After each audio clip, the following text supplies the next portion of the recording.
Welcome to another Chef Knives to Go quick look product review. I am Steve Gamache, and what we have this time is the Tsunehisa, if I'm getting that right, Ginsan or G3 Migaki Santoku 0165mm knife.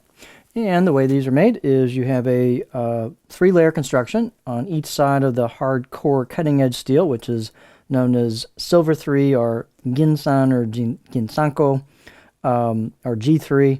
It's a fine-grained conventional stainless steel. Heat treats about 60-61.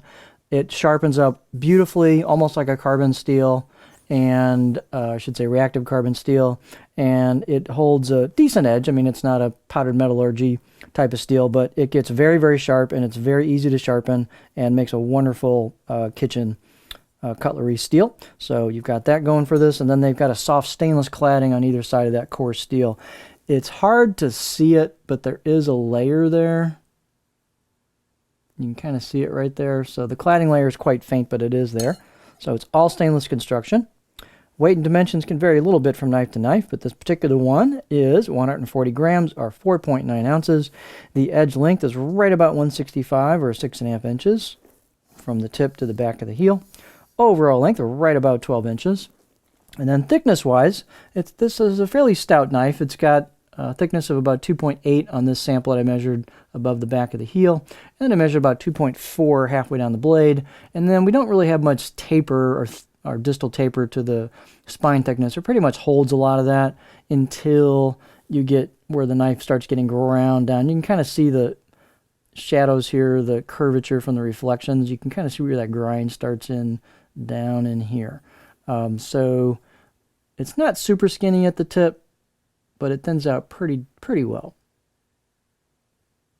It's actually a pretty thin tip, to be honest with you. And here is the choil or back shot. So we thin out pretty nicely towards the edge. It's not whisper thin, but it's pretty thin. So this knife will be a good combination of performance and a little bit of stiffness and thickness to the blade. So kind of a good compromise. Blade height on this one was just under 47 millimeters, so fairly tall.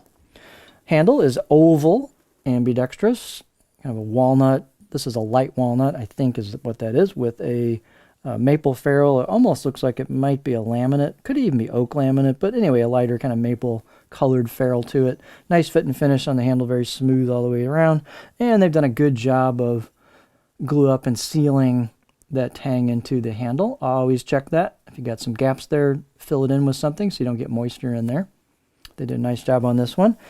Circumference on this handle, where the two materials meet, is about 72 millimeters or 2.8 inches, so it's kind of an appropriate size handle for this.